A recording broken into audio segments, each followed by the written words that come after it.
பயனற்ற WhatsApp பதிவுகளால் கொள்ளையடிக்கும் sim card நிறுவனங்கள். பரிதாபமான நிலையில் உள்ளவர்கள் குறித்து வாட்ஸ்அப் பதிவுகளை பகிருங்கள், அவர்களுக்கு ஒரு பதிவிற்கு இவ்வளவு பைசா கிடைக்கும் என்ற ஏமாற்று பதிவுகளை நாம் பார்த்திருப்போம். இப்படி லட்சமாக சிம் கார்டு கம்பெனிக்காரன் எப்படி தருவான் என்பதை நாம் சிந்திக்க வேண்டும். இவர்கள் சொல்லும் இப்படிப்பட்ட பாதிக்கப்பட்டவர்களை சந்தித்து நாம் எப்போதும் உறுதி செய்து கொள்வதில்லை. இதனாலேயே சிம் கார்டு நிறுவனங்கள் நம்மை சுலபமாக ஏமாற்றுகின்றனர்.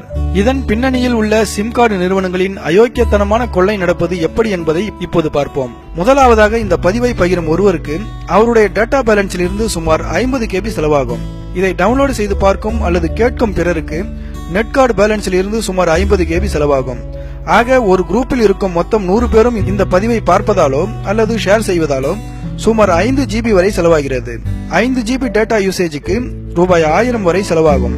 இந்த 1000 ரூபாயில் 20%, அதாவது 200 ரூபாய் இந்திய அரசாங்கத்திற்கு வரியாகவும், நெட் கார்டு விற்கும் கடைக்காரனுக்கு 5% கமிஷன் போக மீதம் உள்ள 750 ரூபாய் சிம் கார்டு கம்பெனிக்கு தான் போகும். இப்படித்தான் ஆக்சிடென்டில் கண்ணு போச்சு, காலு போச்சு, காது போச்சு, குழந்தைகளுக்கு இருதயத்தில் ஓட்டை விழுந்துருச்சு, குழந்தை வயிற்றில் கத்தி போயிருச்சு, பிறகு இந்த சாய்பாபா படத்தை பார்த்த உடனேயே 10 பேர்களுக்கு ஷேர் பண்ணுங்க, உடனே நல்ல செய்தி வரும், அலட்சியப்படுத்தினா ரத்தம் கக்கி சாவிங்க என்று கடவுள்களின் பெயரை சொல்லி ஷேர் செய், நல்லது நடக்கும், இல்லனா கெட்டது நடக்கும் என்றும், மேலும் இந்த நெட்வொர்க்குக்கு ஷேர் செய்தால் 10 GB 3G இலவசம் என்றும், இப்படி புதுசா எதையாவது எழுதி பேசி இது மாதிரி குரூப்களுக்கு அனுப்புவார்கள். இந்த மாதிரி சோகமாக பேசி இதை நீங்கள் குறைந்தது 10 குரூப்ஸுக்கு அனுப்பு என்பார்கள்.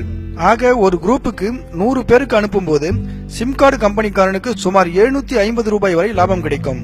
இப்படி பல ஆயிரம் பேர்கள் இப்படிப்பட்ட உதவாக்கரை மெசேஜ்களை ஷேர் செய்வதால் பல கோடி ரூபாய்கள் சிம் கார்டு முதலாளிகளுக்கு கொட்டுகிறது.